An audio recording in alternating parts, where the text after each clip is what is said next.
Kodėl yra skirtingų Biblijos vertimai? Kai mokiausi teologijos, mums profesorius taip sakydavo, every translation is interpretation. Kodėl Dievas taip nepadarė, kad Biblija būtų taip parašyta, kad yra tik, realiai tik vienas būdas Bibliją suprasti, nebejoti. Dievas davė pakankamai įrodymų jo tikėti, bet nepanaikino galimybės abejoti jo. Bet yra dar kitų knygų, kur irgi buvo Dievo įkvėpta, tarkim, Mormonų knyga arba Koranas. Tai kaip aš galiu įsivaduoti šito nuodėmingo gyvenimo iš nuodėmės ir gyventam žinai. Biblija sako, kad Dievas dėl manęs padarė, kad aš būčiau išgelbėtas. Patį šventąjį raštą tai rašė žmonės. Jeigu tu nori tikėti, kad yra Dievas, tai tada tau Biblija bus šaltinis, kuris padės suprasti Dievą. Jeigu tu netiki, kad yra Dievas, tada tau čia bus pilna prieštaravimų knyga.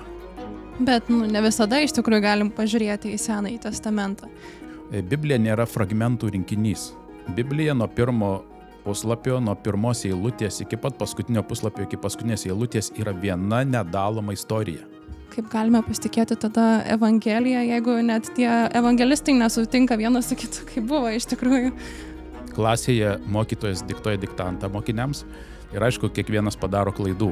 Galbūt vienas praleido vieną žodį, kitas praleido galbūt netgi ir sakinį, bet turint daug surinkus klasėje tų bendrų darbų, tu matai, kad tekstas, kaip sakyti, aiškus. Buvo daug rašančių krikščionių, bet ne visi buvo įdėti į Naujam testamentą. Ar galim pasakyti, kad jie nebuvo įkvėpti? Tikėkit manim ir jūs gyvensite. Bet jeigu jūs abejosit manim, mirsite.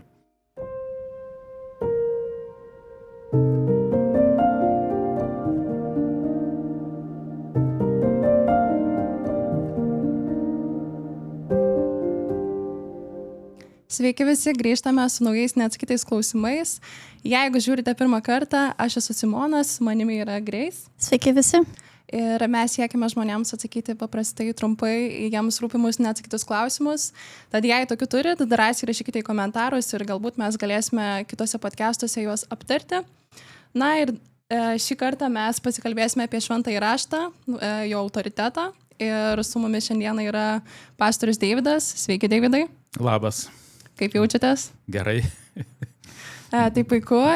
Na ir Deividai, iš tikrųjų, Bibliją, šventąjį raštą rašė kažkur apie 40 autorių. Jinai yra išversta į 776 kalbas, jeigu neklystu. Tai vadinasi, dar daugiau vertėjų jinai turi. Na ir atsižvelgiant į tai, kaip mes galėtume pasitikėti tuo tikslumu šventojo rašto, nes iš tikrųjų per tiek rankų praėjo jie. Na, turbūt galima paimti šitam klausimui atsakyti palyginimą. Tarkime, klasėje mokytojas diktuoja diktantą mokiniams ir mokiniai užrašo sąsiuvinyje tai, ką girdi. Ir aišku, kiekvienas padaro klaidų, bet galbūt vienas praleido vieną žodį, kitas praleido galbūt netgi ir sakinį, bet turint daug surinkus klasėje tų bendrų darbų, tu matai, kad tekstas, kaip sakyti, aiškus. Iš visų sudėjus, tu matai, kur kokio žodžio trūksta, ar kažko kablelio, tarkime, netgi. Tai tas pats ir su šventoju raštu, kadangi mes turime daug rankraščių, tai tos rankraščius lyginant vieną su kitu, taip, mes negalim sakyti, kad jie visi yra tobuli, be klaidų, ar ten be praleistų žodžių kažkokių. Jie skiriasi šiek tiek, bet esminiai dalykai nesiskiria. Ir netgi patys ankstyviausi rasti rankraščiai Kumrano uolose, Izaijo knygos, kuomet buvo palyginti su mūsų Biblijos šiandieną turimais vertimais, buvo atrasta viename skyriuje, tenais, dabar aš tiksliai nepasakysiu, ar 12 skirtumų, bet tokių nesminių, net kurie minties nekeičia. Ir buvo dar kartą patvirtinta, kad tai, ką mes turime šventajame rašte, bent jau kalbant apie Izaijo knygą, kad tai turime autentišką, tikrą, patikimą šaltinį. Tai kodėl yra skirtingų Biblijos vertimai, ypač, pavyzdžiui, anglų kalbose, ten yra belekiek ir kartais žmonės sako, kaip mes galim patikėti Bibliją, jeigu yra tiek daug vertimų? galbūt kuris vertimas būtų teisingiausias. Jo, Iš tas tikrųjų, irgi. vat, ką skaityti, nes tų vertimų yra N. Jau nekalbant, kad į skirtingas kalbas išversta, bet dar ir tos pačios kalbos yra keli vertimai. Kai mokiausi teologijos, mums profesorius taip sakydavo, every translation is interpretation. Kiekvienas vertimas yra interpretacija. Tai pasakyti, kuris vertimas geriausias būtų sunku, turbūt geriausias laikomas vertimas tas, kai verčia ne vienas žmogus, bet grupė žmonių. Tai pirmi vertimai prasidėjo turbūt Septagintą, kuomet buvo išversta į graikų kalbą, taip pat mes turim Vulgatą, kuomet buvo išversta į lotynų kalbą, Senasis testamentas. Ir vėliau prasidėjo vertimai, kuomet jau buvo, norėjau sakyti, įgyta laisvė, bet dar netgi nebuvo laisvės, nes iš tikrųjų, žiūrint į istoriją, švento rašto vertimas nebuvo paprastas dalykas, tai buvo uždrausta.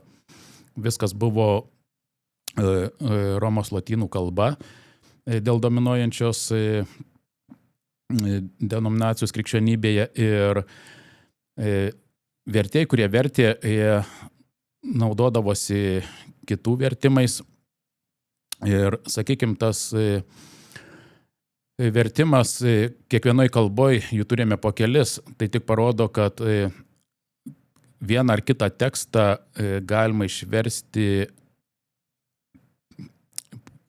papildant mintis, nors iš tikrųjų tie vertimai, lyginant, jie esmės nekeičia. Dar kitas dalykas, mes turime įvertinti tai, kad kiekviena kalba kinta. Anglų kalba kinta, lietuvių kalba kinta amžiams bėgant. Ir nuolat reikia atnaujinti vertimus. Aš pirmąjį šventojo rašto vertimą, kurį gavau, kada pradėjau skaityti, buvo Vėliaus vertimas. Tai man buvo apie 21 metai, aš skaičiau ir ne viską supratau, todėl kad Vėliaus vertime buvo vartojama daug senų žodžių. Ir kartais reikėdavo man imti lietuvių kalbos žodyną, kad suprasti, ką reiškia. Ir vėliau, kuomet susikūriau Lietuvos Biblijos draugiją ir pradėjau atnaujinti vertimus, mes gavome naują vertimą kunigo Rupšio, kunigo Kavaliausko, Senasis testamentas kunigo Rupšio. Ten jau buvo lengva suprasti. Tai jau šiuolaikinė kalba. Na ir aišku, kuo didesnė šalis, kuo daugiau vertėjų turi, tai jie verčia netgi ir vadinama šiuolaikinė kalba, labiau perfrazuota, mintis, kad jaunimui ypatingai būtų lengviau suprasti. Tai, sakykime, tai, kad yra daug vertimų, nereiškia, kad vienas vertimas blogesnis už kitą, tai paprasčiausiai padeda geriau suprasti originalų tekstą. Tai tiesiog palyginti visų. Taip. Supratau. Ir kuo daugiau vertimų turi, skirtingų vertėjų verti, tuo tu geriau gali iš skirtingų pusių pažiūrėti į tą tekstą. Supratau. Gerai, ar Biblijoje yra istoriškai patikimai?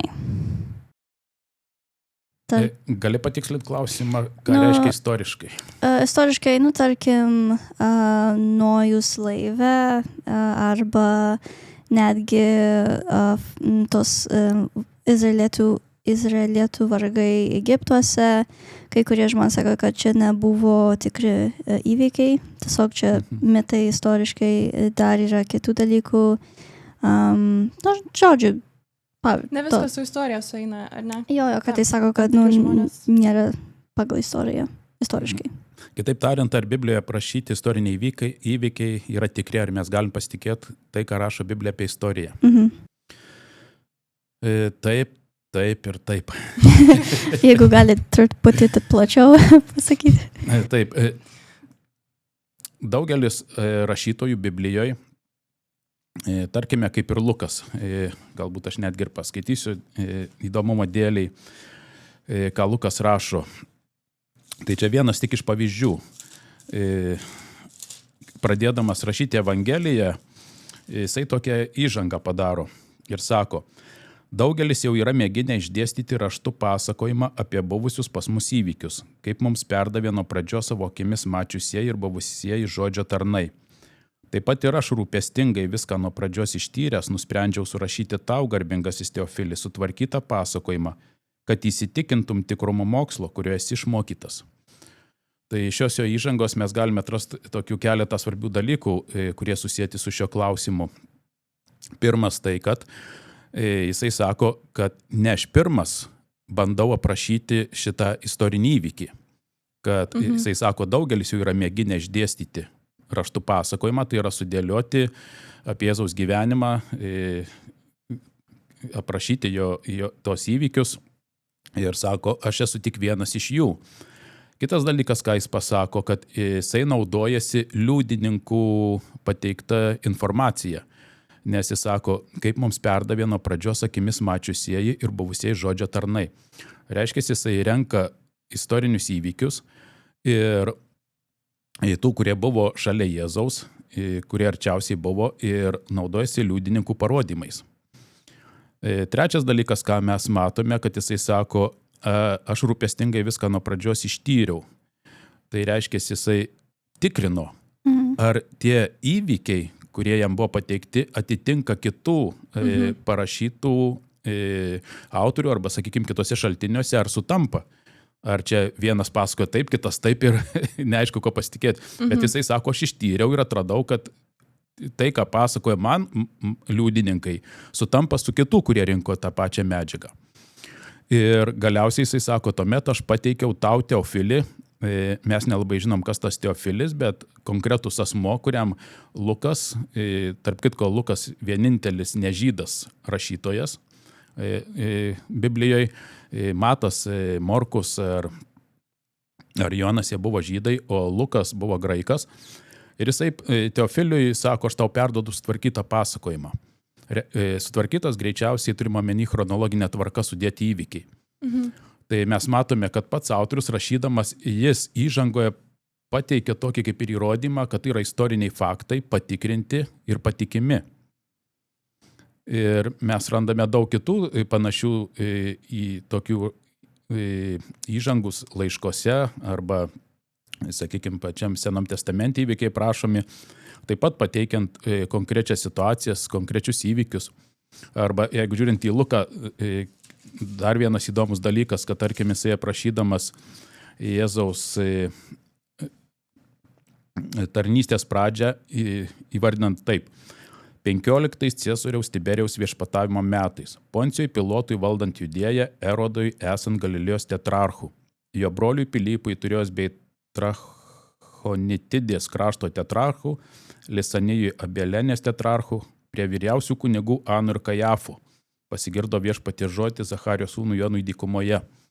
Kiek daug pateikia istorinių faktų, kad skaitytojas, remdamasis netgi išoriniais kitais šaltiniais, galėtų patikrinti autentiškumą viso to.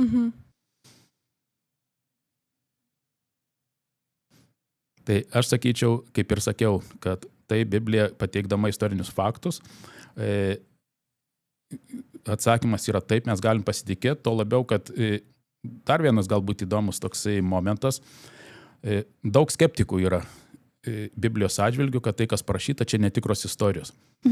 Bet mes turim tokį mokslą archeologiją, kuris ieško senų pastatų, ieško radinių ir pasirodo, kad jie daug atrasdavo pagal tas vietovės, kur Biblijoje prašyta.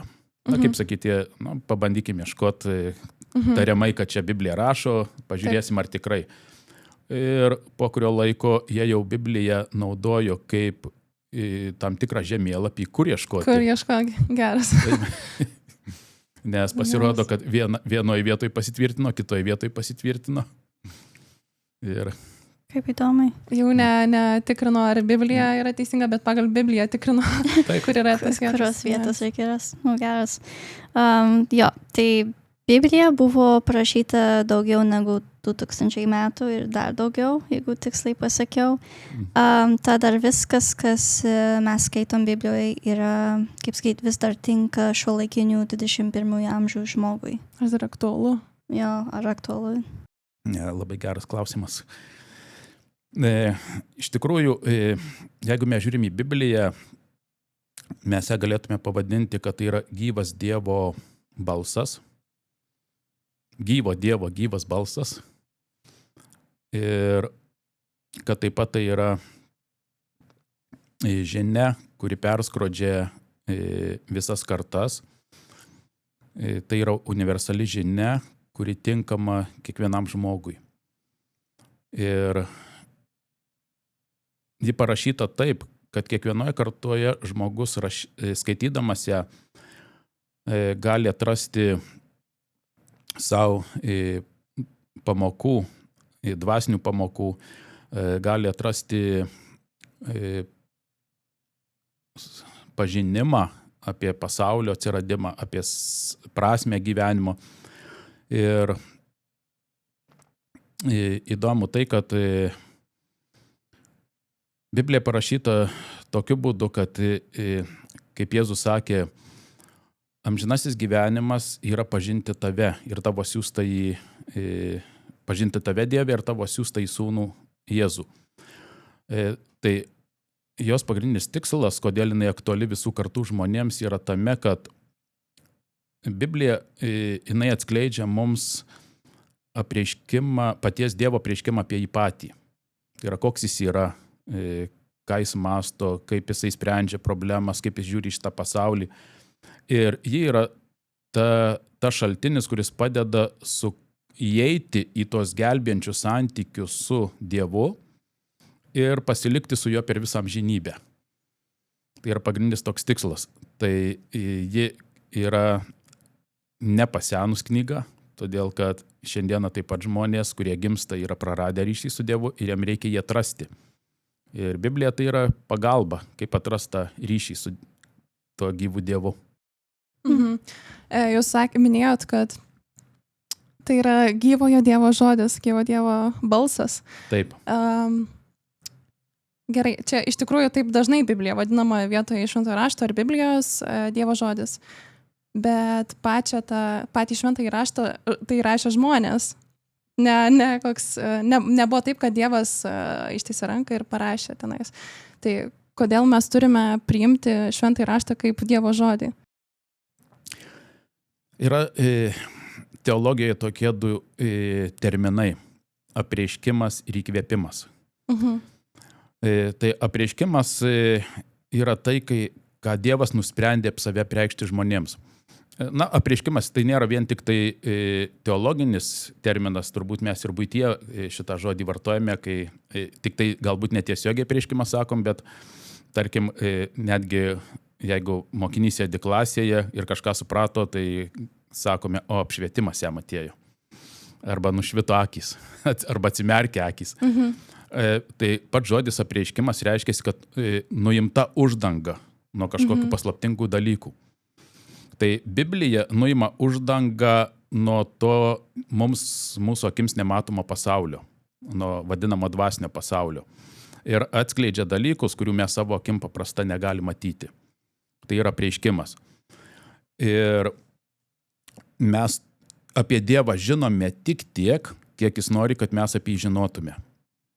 Mes kaip žmonės neturim patys į savęs galimybės kažkur tai nuvažiuoti ir kaip apčiupinėti Dievą ar ištyrinėti, ar anatomiją padaryti kažkokią tai skrodimą jo. Mes to negalim. Mes turime šaltinį, kurio remdamiesi bandome suprasti, koks jis yra. Ir šalia to kitas terminas yra įkvėpimas. Tai kaip tu paminėjai labai teisingai, Dievas apreiškimus davė žmonėms ir per žmonės atskleidė apreiškimus. O įkvėpimas tai yra, nors įdomu tai, kad pačio žodžio įkvėpimas mes nerandame šventajame rašte. Nors yra vienas tekstas 2 Timotiejui 3:16, ten sako Paulius Timotiejui, kad visas raštas yra įkvėptas, tinkamas mokyti, barti ir taip toliau. Bet tikslesnis žodis yra Dievo duota žinia. Įkvėpimas ateina iš Septuagintos vertimo, kad kuomet buvo verčiama Senam testamente apie Dievo įkvėpimą. Ir įkvėpimas padeda suprasti, kaip buvo užrašyta žinia, kurią Dievas apreiškė žmogui. Ką aš noriu pasakyti? Pirmiausia, Dievas duoda kažkokį supratimą. Jeigu, sakykime, apreiškimas mes skaitome, būdavo duodamas per sapnus arba per regėjimus. Ir dabar klausimas, kai, tarkime, Jeremiją paimkime. Jam buvo duotas, Dievas su juo kalbėjo, jam davė prieiškimą ir po kurio laiko Viešpats sako, Jeremijai užrašyk. Mes žinome, kad mes žmonės su mūsų atmintimi yra problemos ir klausimas, ar Jeremijas viską užrašė, ką jam Dievas atskleidė, ką jam apreiškė. Geras klausimas. Ir tuomet pasirodo, Biblija atskleidžia, kad Dievas per šventąją dvasią suteikia įkvėpimą ir primena žmogui, parodo, ką reikia užrašyti. Tai yra pirmiausia, Dievas parodo kažką tai apie save, o per įkvėpimą padeda užrašyti, kas turi būti. Ir tame atsiskleidžia, kaip tu sakei, iš tikrųjų, jeigu mes skaitome Bibliją, tai to žmogiškumo labai daug Biblijai. Jeigu mes skaitom apie apaštalą Paulių, tai mes matom, jis rašė savo kalbą, kurioje jis gyveno, kurią vartojo, buvo populiarūs žodžiai, terminai tam tikri, įsireiškimai, buitiniai palyginimai. Jeigu Jėzų paimam netgi palyginimai, kuriuos jis davė to laikmečio, tai yra ne mūsų 15, ne 20 amžiaus palyginimai, bet to laikmečio. Jeigu Seną testamentą einam, ten taip pat matome pranašai, jie naudojo tuometinius pavyzdžius irgi ir kalba. Todėl mums norint suprasti geriau, ką jie rašė, svarbu yra įsiaiškinti to laikmečio gyvenimo būdą, kiek įmanoma susirasti archeologinių atradimų, kas yra uždokumentuota. Taip pat kalbą mokėti gerai yra tuo metu, kuria buvo rašyta, suprasti tos specifinius dalykus. Nes Biblija yra kiek žmogiška, tiek ir dieviška knyga. Tai Dievas, aišku, yra diskusijos, ar įkvėpimas apima tik žodžius ar mintis, kai kurie iškelia klausimą. Bet mes matome, kad iš tikrųjų Dievas nėra taip, kad būtų įkvėpta žodžiai, nes tuomet, nors yra kai kur vietos, negalime neigti to, ypatingai Senam testamente pranašai sako, taip sako Viešpats. Ir jie perduoda, ką tik Viešpats liepė pasakyti. Tai tam tikros dalys yra duota tam tekstai, aišku, žodžiai. Bet bendrai paėmus, autorius, kuris rašė, yra dvasios įkvėptas, jis matė kažkokį vaizdą, tarkim, Paulius sako, aš mačiau regėjimus, buvau pakeltas į dangų. Ir šventoji dvasia įkvėpė iš tų regėjimų užrašyti tik tai, ką mes turime. Ir akivaizdžiai matom, kad tai, ką jis matė, yra daug daugiau, negu jis užrašė. Bet kažkodėl per įkvėpimą buvo nurodyta užrašyti tik tiek ir Dievas nusprendė, kad mums užteks to pakaks. Iš tikrųjų dar yra toks dalykas Biblijoje, kadangi yra daug prieštarų, tų įvairių šiaip ir apskritai net apie Dievo charakterį, kad Senajame testamente žmonės sako, jis yra žiaurus, kartais lyg ir geras, Naujajame testamente yra jau geras, Dievas yra meilė. Jo, šitas žmonėm iš tikrųjų labai kliudo. Jie nenori skaityti Biblijos, jie nenori priimti tai kaip Dievo žodžio. Ir tada jiems atrodo labai logiška, kad čia tikriausiai žmonių yra tiesiog išgalvoti dalykai, todėl yra tiek prieštarų, klaidų ir panašiai. Ką tokiam žmogui galėtumėt pasakyti? Kadangi Dievas pasirinko šitą knygą parašyti per žmogų ir kaip jau pirmai sakiau, kad tai yra tiek pat dieviška, kiek ir žmogiška, tai jinai parašyta taip pat tokiu būdu, kad jeigu tu nori tikėti to, kas čia parašyta, tau pakaks įrodymų. Jeigu tu nori abejoti to, kas čia parašyta, tau pakaks irgi įrodymų abejoti. Tai praktiškai aš žmonėms taip sakau, tu pasirenki, ko tu nori tikėti. Jeigu tu nori tikėti, kad yra Dievas, tai tada tau Biblija bus šaltinis, kuris padės suprasti Dievą. Jeigu tu netiki, kad yra Dievas ir skaitysi Bibliją taip, tarsi jo nėra, tada tau čia bus pilna prieštaravimų knyga. Kodėl Dievas taip nepadarė, kad Biblija būtų taip parašyta, kad yra tik, realiai tik vienas būdas Bibliją suprasti, nebejoti. Tiesiog, kad būtų viskas taip aiškiai, viskas taip įrodyta, kad net nėra vietos abejoniai. Kodėl jis leido taip, tam nutikti, kad Biblijoje galima būtų rasti kažkokių tarsi prieštarų kitiems, kurių galbūt ir nėra, bet kiti jas mato. Aš turbūt šitą dalyką siečiau su to, kas įvyko Edeno sode. Ir galbūt netgi anksčiau. Kiek aš jau stebėjau jūsų laidas, jau jūs kalbėjote apie tai, kaip blogis kilo visatoje. Ir kad vienas iš jo nuostabiausių kūrinių sukilo prieš Dievą ir jį apšmeižė. Ir tuomet tos kovos įkarštyje Dievas vietoj to, kad kovotų su to kūriniu, jis nusprendžia sukurti naują planetą su naujais gyventojais, kurie kuriami pagal jo paveikslą ir panašumą. Ir jiems sako, tikėkit manim ir jūs gyvensite. Bet jeigu jūs abejosit manim, mirsite. Ir kodėl Dievas tai pasakė? Todėl, kad jau tas maištas visatoje buvo kilęs ir Dievui reikėjo, kad nauji kūriniai jo pilnai pasitikėtų. Ir mes žinome tą liūdną istoriją, kad Adomas su Ieva pasirinko jo netikėti, dėl to mums krenta plaukai, krenta dantys, oda raukšlėjasi. To rezultatas ir galiausiai turim grįžti į kapą, į dulkes, iš kur buvom paimti. Ir dėl to vėliau, kai Dievas paruošė išgelbėjimo tą planą, jisai paremtas vėl tikėjimu. Ir Dievas davė pakankamai įrodymų jo tikėti, bet nepanaikino galimybės abejoti jo. Todėl, kad yra dvi pusės. Mes turime Dievą, kuris kviečia pasitikėti jo, ir turime kitą puolusį kūrinį, jo angelą, šėtonų vadinamą, kuris taip pat kviečia tikėti jo. Ir kadangi yra dvi pusės, žmogui reikia pasirinkti, kuriuo tikėti.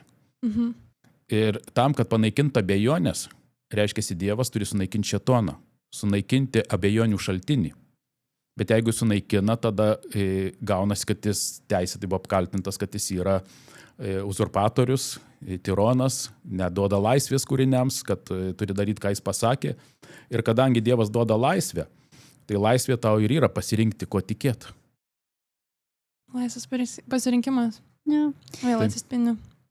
O tarkim, esu pati susitikęs su daug žmonių, kur sako, Biblija, buvo parašyta, Dievo įkvėptas, bet yra dar kitų knygų, kur irgi buvo Dievo įkvėpta, tarkim, Mormonų knyga arba Koranas, ir dar kitų religingų knygų, kur, tarkim, žmogus pamatė angelas arba Dievas pradėjo ten kalbėti su jų pranašu ir tada atsirado tos knygos. Ir sako, kad čia yra Dievas irgi įkvėpta. Tai kodėl žmonės turėtų tik rinktis arba tikėti, kad Biblija yra tik Dievo žodis, o ne visi kiti? Taip, kad yra daug kitų šventraščių, tas tiesa, ir kad jos kažkas įkvėpė irgi tiesa. To nepaneigsi. Bet klausimas kas? Nes tas pats Dievas, aš netikiu, kad jisai įkvėptų duotų daug skirtingų žinių, kurios prieštrauja viena kitai. Tuomet kaip man reiktų jį suprasti. Ir kaip man reikėtų, kaip žmogui rasti atsakymą, tai kaip aš galiu įsivaduoti šito nuodėmingo gyvenimo iš nuodėmės ir gyventi amžinai. Nes vieni sako, kad mūsų šventasis raštas, kuris atėjo per izraelitų tautą, per pranašus jo ir per apaštalus, kad Jėzus yra Mesijas, kuris išgelbė pasaulį. Koranas apie Jėzų apskritai nekalba, nors yra įkvėptas. Tai nėra taip, kad Koranas nepamini jo, bet jis nekalba kaip apie tą Mesiją, kuris gali išgelbėti pasaulį.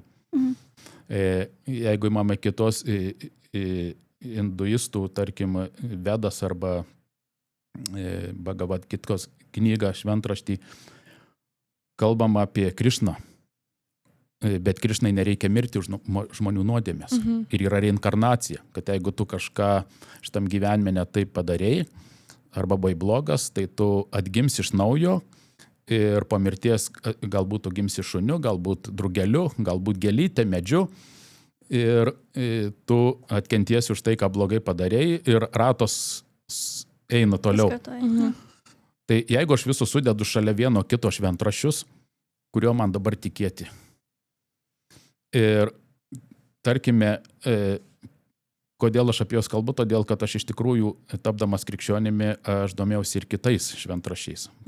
Aš ir ezoteriką domėjausi, ir įvairiais astraliniais kūnais ir taip toliau.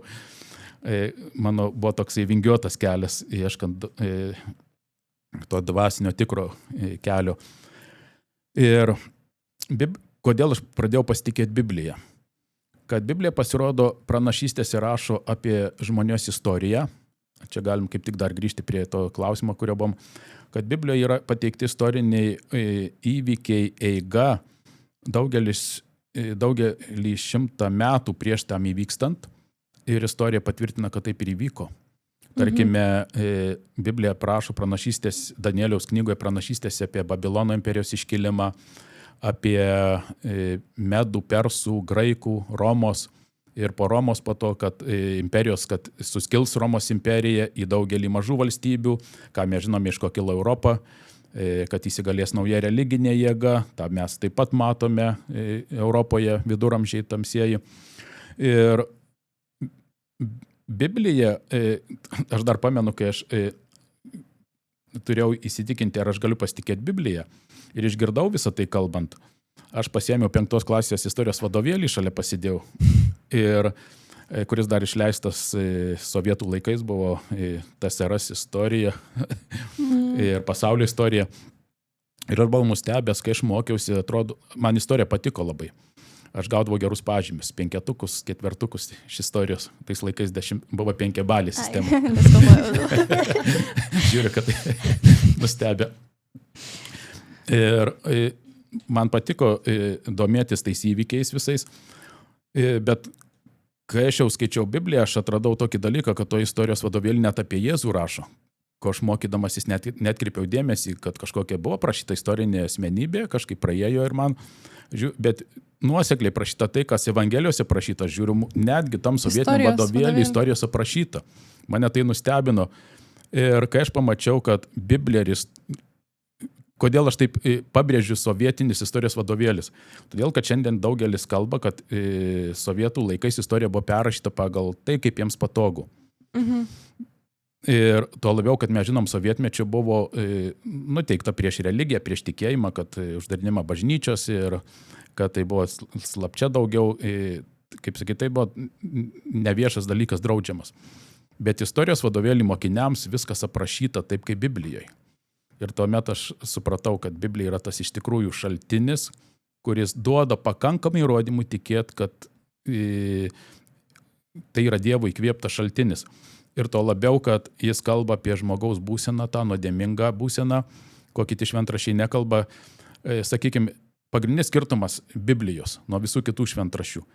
Visi kiti moko, ką aš turiu padaryti, kad įsigelbėčiau. Medituoti, pasiekti nirvaną, kad tam tikrą dvasinę būseną ir taip toliau. Biblija sako, ką Dievas dėl manęs padarė, kad aš būčiau išgelbėtas. Tai yra čia visiškai kitas priėjimas. Ir Biblija parodo, kad aš nieko į savęs negaliu padaryti, kad pakeis savo tą prigimtį. Tai yra Dievo darbas. Jis tik gali tai padaryti.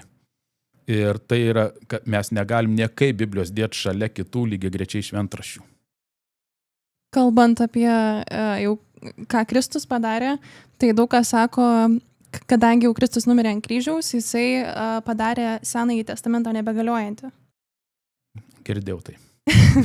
Tai va, tai ar mes turėtume Senąjį testamentą skaityti, ar jis tikrai nebegalioja, jeigu nebegalioja, kam jis tada Biblijoje yra iš vis, kodėl jis įtrauktas, kodėl jis neišmestas? Na, tarkime, paimkime taip, įsivaizduokime, kad turime tik Naują testamentą ir kad niekada nesat skaitę ir girdėję Seno testamento. Ką jūs galėtumėte suprasti iš Naujo testamento? Kad Kristus mirė tikriausiai už mus, bet kam to reikėjo? Galbūt ir tam tikrus dalykus būtų galima suprasti iš Pauliaus laiškų. Bet tada būtų labai daug dalykų, kur nesuprantama, žinai. Iš kur kilo visą tai, kodėl. Remiasi pranašystėm, kurių negalim pamatyti prieš tai. Praktiškai net nežinotume, kad tai įsipildė pranašystės. Jo, tiesa. Teisingai. Jis būtų vienas, kaip ir daugelis laiko, galbūt tai pranašas, galbūt ypatinga sugebėjimų žmogus, genijus kažkoks, stebukladarys, daug ko galėtume prigalvoti, bet turėdami Seną testamentą mes matome vientisą istoriją. Biblija nėra fragmentų rinkinys. Biblija nuo pirmo puslapio, nuo pirmos eilutės iki pat paskutinio puslapio, iki paskutinės eilutės yra viena nedaloma istorija. Ir ji parodo, Senam testamente Dievas sukūrė šitą pasaulį, nes kaip jau minėjau, dėl to, kad kova buvo kilus. Ir jis norėjo parodyti per žmogų, čia dar kita tema, galbūt jūsų podcastuose bus įdomu padiskutuoti ateityje, kodėl Dievas, kurdamas žmogų, sukūrė vyrą ir moterį. Dvi lytis. Dar bus. Tai jisai pasirinko sąmoningai, kad per tai atspindėti savo meilę kūrinijai. Kad vyro ir moters meilė, kokia yra vienas tarp kito, tai yra atspindys jo meilės kūrinijai. Ir kadangi žmogus nepasitikėjo Dievu, jis puolė, prarado tą ryšį su Dievu. Dievas dabar parodo per Bibliją, kaip atstatyti ryšį. Kaip žmogus gali grįžti atgal pas Dievą. Nes Biblija nesako, kad Dievas kažkada nusisuko nuo žmogaus. Slėpėsi ne Dievas nuo Adomo ir Ievos, kai Adomas su Ieva nusidėjo, bet Adomas su Ieva slėpėsi po krūmais. Ir Dievas jų ieškojo. Ne Adomas Ieva. Ir visa Biblija yra apie tai, kad Dievas ieško ryšio su žmogumi. Ir kai mes skaitome, mes atrandame, aš žinau, kaip grįžti pas Dievą. Ir tuomet, kadangi tas ryšys nutrauktas, Dievas negali tiesiogiai su žmogum bendrauti, todėl jis apie save, koks jis yra iš tikrųjų, duoda prieiškimus, duoda regėjimus ir per pranašus kalba, per sapnus, arba kai kuriais pranašais tiesiogiai. Ir turėdami Seną testamentą mes atrandame tą kelią, kaip Dievas artėja prie žmogaus. Ir jeigu taip galima sakyti, bando prisijaukinti žmogų, pritraukti prie savęs, kad jis nebėgtų nuo jo, kad jis nebijotų. Ir Dievas atsiskleidžia, kad jis mylintis Dievas yra, kad jis yra visų tautų Dievas, ne vienos Dievas. Jam rūpi kiekvienas žmogus gimė šitoj žemėje. Ir kuomet mes prieinam prie Naujojo testamento, mes matome, kaip išsipildo tai, ką per amžius Dievas žadėjo žmonijai. Ir tada mes matome, kad Naujas testamentas yra atsakymas į klausimus, kurie iškelti buvo Senam testamente. O jeigu mes neturim Seno testamento, mes net nežinom, kokia problema iškilus, ką reikia atstatyti, ką reikia spręsti, kodėl Dievas taip elgėsi, kaip elgėsi. Bet ne visada iš tikrųjų galim pažiūrėti į Senąjį testamentą, kas, tarkim, kažkokia pranašystė parašyta ir atrodo galėtume žiūrėti į Senąjį testamentą, nes, kaip ir tarsi į Senąjį testamentą nurodo, bet tenais tos nėra pranašystės, kaip pavyzdžiui, paskaitysiu Mato Evangeliją 2 skyrių. Čia būtų...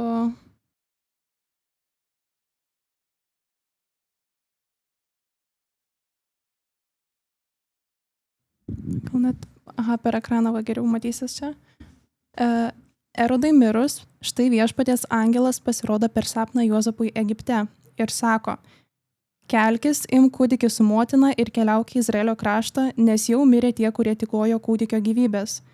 Tuomet Juozapas atsikėlė, pasiėmė kūdikį ir motiną ir pagrįžo į Izraelio žemę. Išgirdęs, jog Archelajas valdo Judėją po savo tėvo Erodo, pabūgo ten vykti. Įspėtas sapne nukeliavo į Galilėjos sritį ir dabar į šitą vietą atkreipkite dėmesį, ir apsigyveno Nazareto mieste, kad išsipildytų pranašų žodžiai. Jį vadins Nazariečiu. Tai žmonės tokios pranašystės Senajame testamente neranda. Ir jam tada kyla klausimas, ar jinai iš vis tokia yra, ar tada Biblijoje yra prieštara, arba galbūt jinai buvo, bet jinai tiesiog kažkaip iškrito iš Senojo testamento, ar neįėjo į Senąjį testamentą, net nebuvo įtraukta. Bet vėlgi, jeigu jinai iškrito arba nebuvo įtraukta, tai Senasis testamentas nėra pilnas. Mes tada negalim pasitikėti jo tikslumu.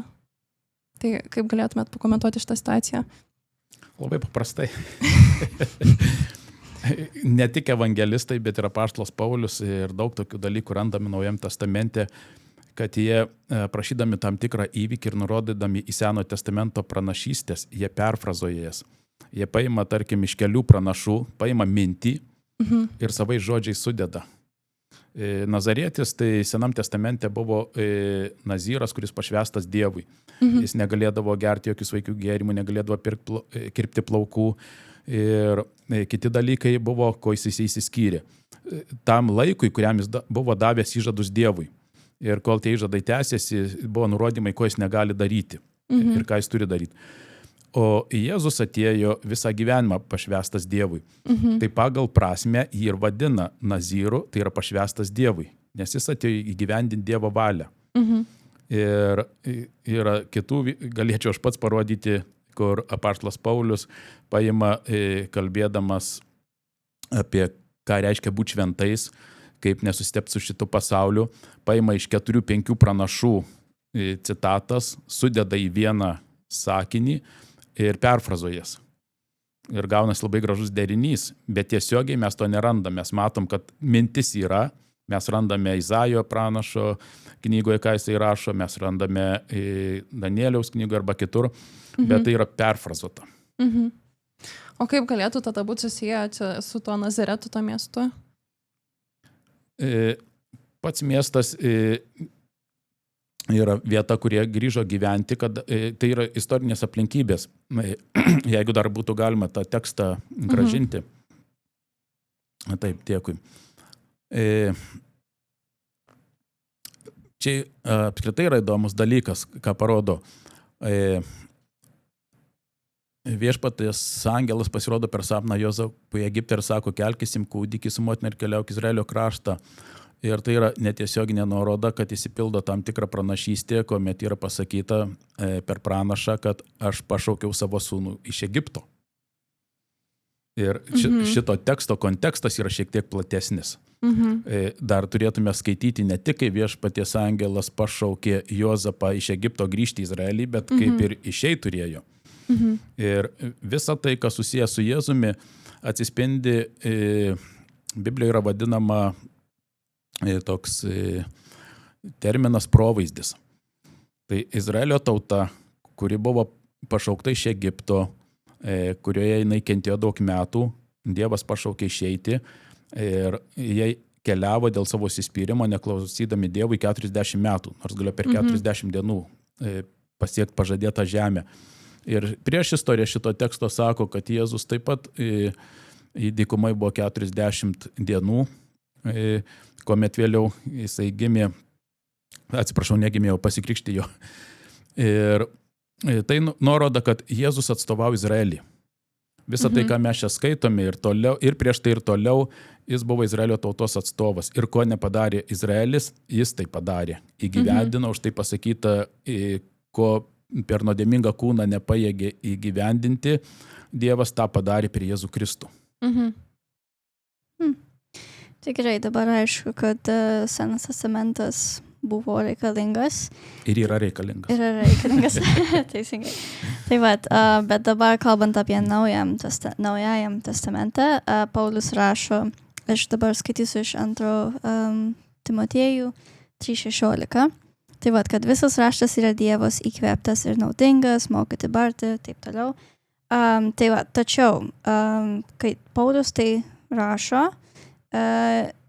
Naujam testamente, jeigu teisingai supratau, kad dar ne, kaip sakyti, Naujam testamentas dar ne visai buvo, ne? Jis tik buvo parašyta. Tai greičiausiai jis kalbėjo apie Senas testamentas. O tai kodėl tada sakom, kad Naujam testamente yra Dievo įkvėptas žodis, jeigu Paulius minėjo Senajam testamente? Na, jis negalėjo iš tikrųjų kalbėti apie naująjį, nes vis tik jie turėjo tik tai senąjį. O kaip pats Paulius, kuris laiškus rašė, ką jis apie save sako? Apie save sako? Taip. Jisai vienam laiške sako, aš manau, kad ir aš turiu Dievo dvasią ir aš esu įkvėptas. Ir Petras rašė laiškus, ir Jokūbas rašė laiškus. Ir kuomet Petras rašė laišką tikintiesiems, jis netgi apie Paulių parašė, galima būtų paskaityti, ką jo bendradarbis parašė apie patį Paulių tuo metu.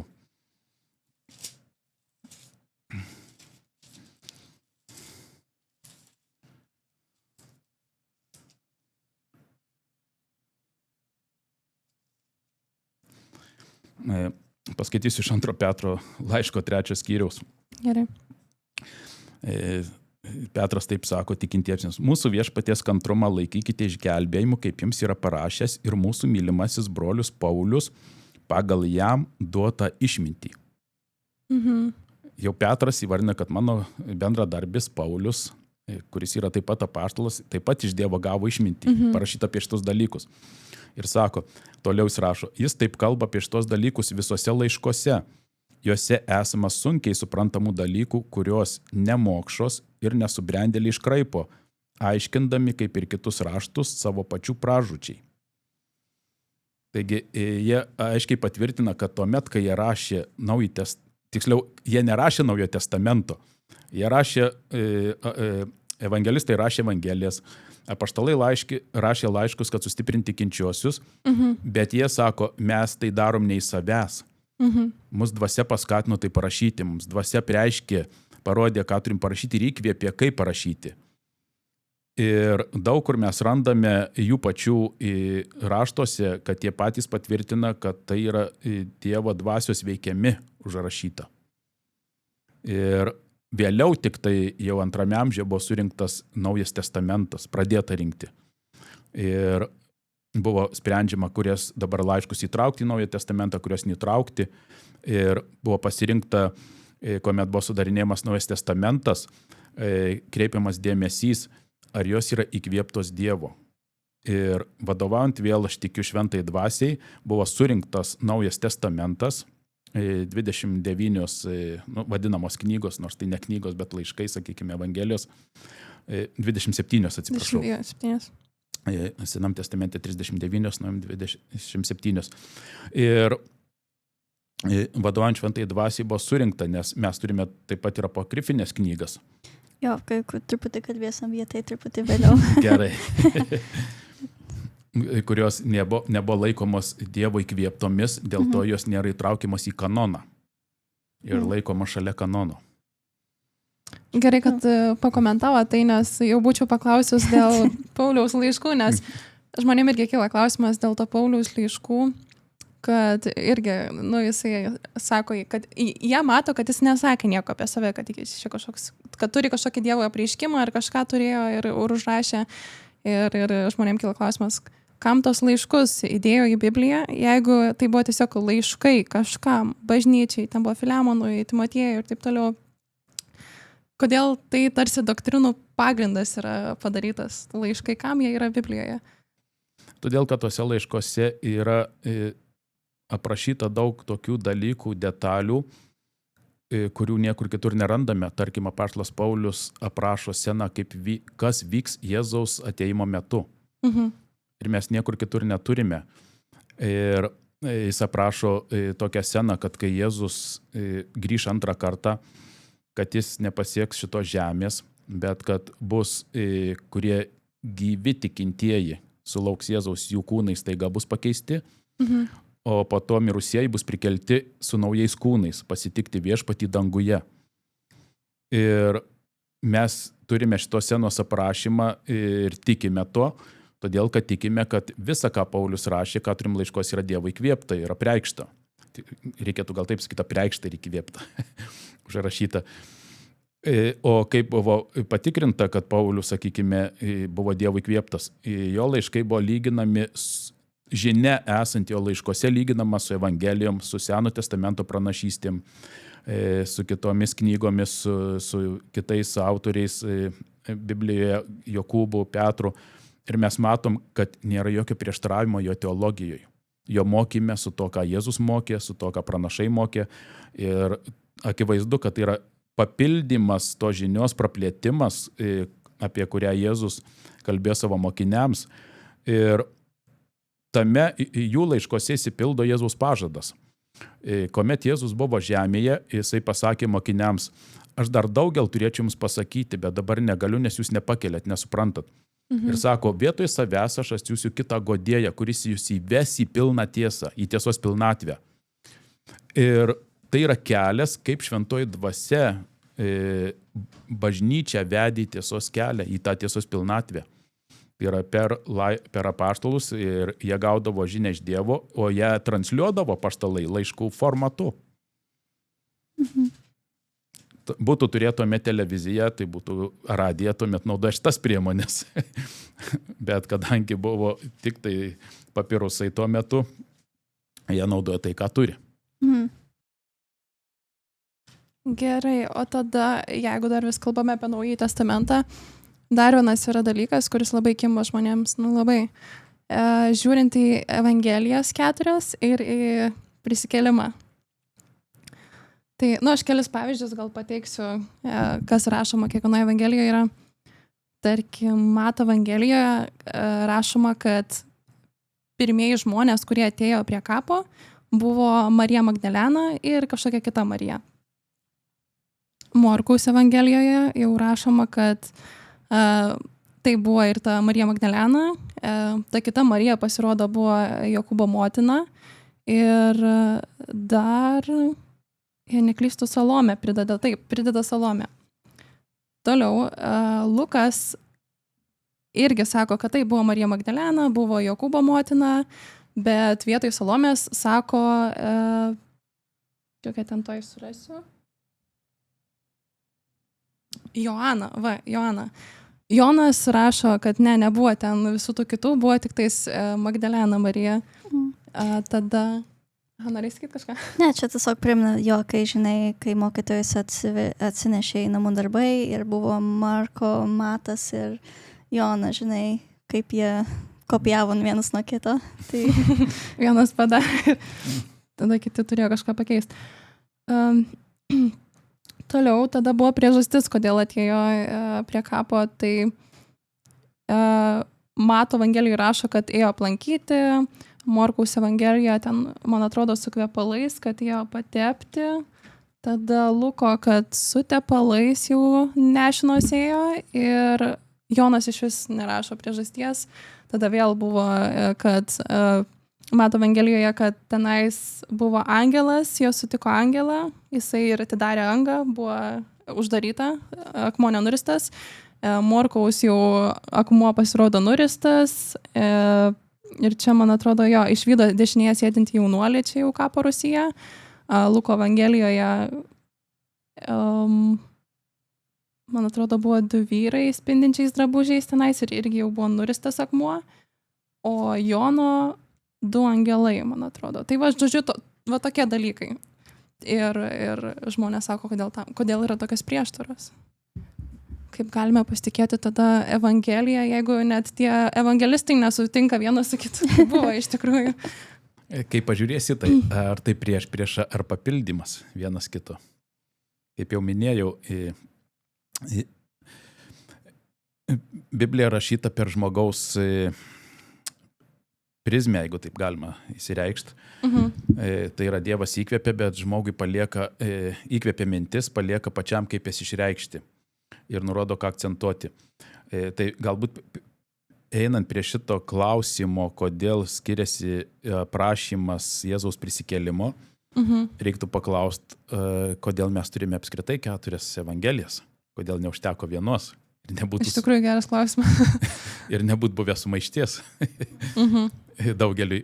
Tada, nes gaunasi taip, jeigu mes sakome, kad Dievas įkvėpė šitas evangelijas, įkvėpė evangelistus, ką užrašyti, davė jiems suprasti, tai kodėl jis davė skirtingas tarsi scenas. Ir mes grįžtam prie to pačio, tai Dievas kuria sąmoningą abejonės, nors nori, kad jo pasitikėt, bet jis kuria abejonės, kad žmonės nepasitikėtų jo. Ir tada pats savo kiša pagalius į ratus. Taip gaunasi. Bet vėlgi būtų tik viena evangelija, sakytų, tai kaip čia tik viena, tai tik vienas žmogus matė, vienas užrašė, vadinasi, jeigu tik vienas liudininkas nebuvo. Tai atsakant į klausimą, kodėl mes turime skirtingas evangelijas, yra tai, kad skirtingos evangelijos rašyta skirtingai žmonių grupiai. Ir čia dar matom labai vieną įdomų aspektą, kaip Dievas dirba su žmogumi. Mato Evangelija yra parašyta žydams. Todėl skiriasi ne tik tai evangelijų pabaiga, arba kaip jie prašo, kaip Jėzus prisikėlė, bet ir pradžia, ir net išdėstymas. Šiaip įdomu, žiūrint Evangelijas, yra, sakykime, įvykiai, kurie buvo, kaip Jėzus gydo žmonės, kaip išvado iš demonų, jo gimimas aprašyta. Ir, sakykime, visa tai yra tarsi Lego kaladėlės, skirtingos, visi tie įvykiai. Bet kadangi kiekvienas evangelistas pasirenka tam tikrą grupę, kam jis rašo, tai jis skirtingai ir išdėlioja tos įvykius. Nes priklausomai nuo žmonių grupės akcentuojami skirtingi dalykai. Tai tarkim, Morkus, kuris rašo Romoje esantiems krikščionims, tai Romoje turiuomenį ne imperijoje visai, bet sostinėje Romoje tuometinėje, ten, kur imperatoriai gyveno, kurių sostas buvo.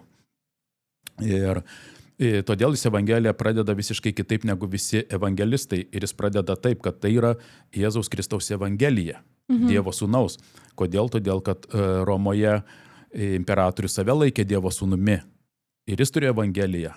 Žodis evangelijon tai nėra biblinis terminas, tai jau buvo dar prieš Jėzui gimstant vartojamas žodis, visai kita reikšme. Ir evangelija reiškiasi gera žinia, jį net vartodavo šitą žodį, kai Egipte atplukdydavo vajais grūdus.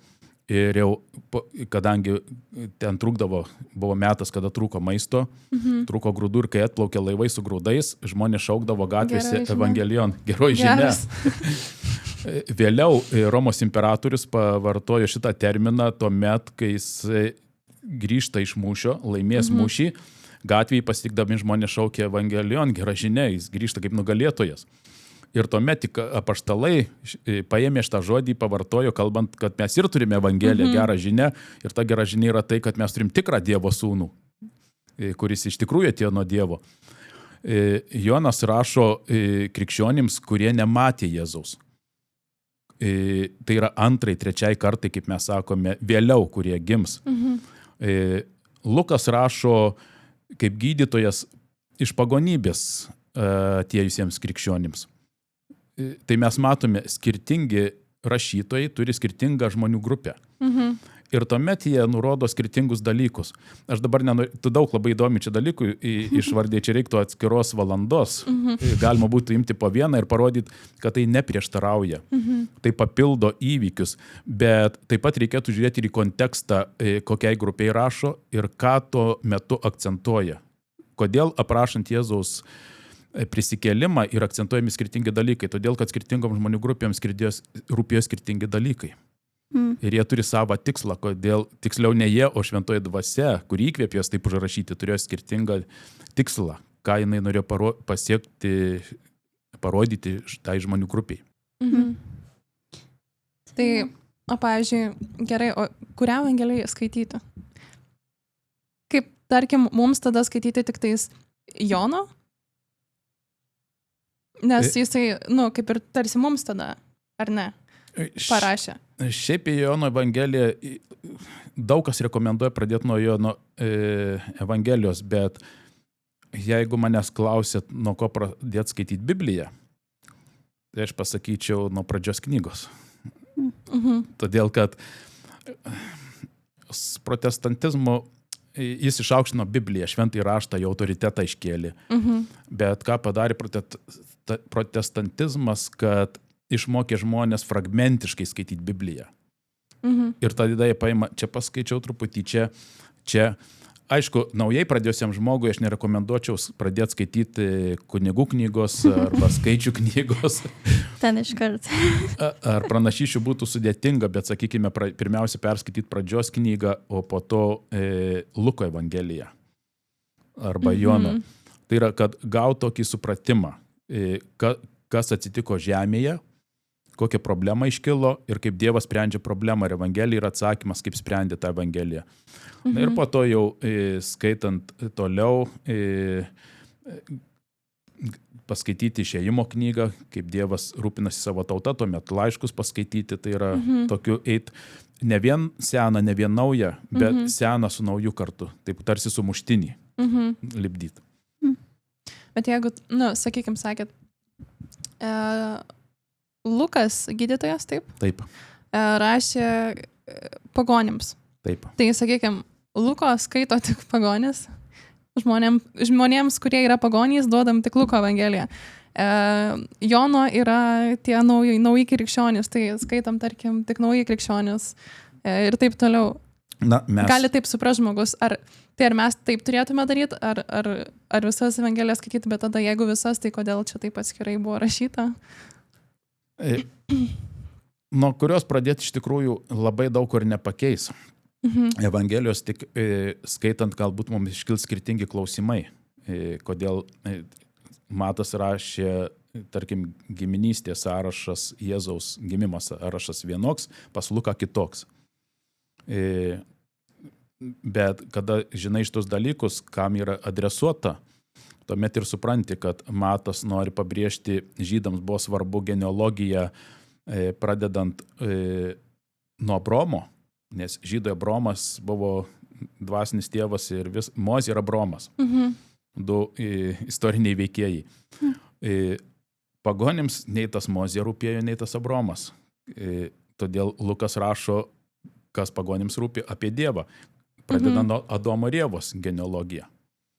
Kad jie yra Dievo sukurti ir nuo jų tęsiasi viskas. Tai mes paprasčiausiai išskirti kažkurią Evangeliją, kurią mums skaityti, aš taip nedaryčiau, to labiau, kad mes esam, jeigu Jono akimis mes jau esam ta kita karta, kurį tikėm, mes kaip lietuviai taip pat iš pagonių esam, šiandien mes skaitome, kad gimėm krikščioniškam krašte, jau krikščioniška, bet mes turim pripažinti, kad mūsų kraujyje nėra žydiško šaknų. Mes esame iš pagonių kilę. Ir Morkaus Evangeliją skaitydami mes galime matyti, kad tie, kurie pristato save kaip Dievą arba Dievo siųstus, kad iš tikrųjų yra vienas siųstas, Mesijas. Ir kad iš tikrųjų Biblija nepalieka vietos, kaip jau pirmai kalbėjom apie šventraščius, nepalieka kitų kelių ateiti pas Dievą. Biblija tam tikra prasme yra monopolis. Pas Dievą yra vienas kelias per Jėzų Kristų.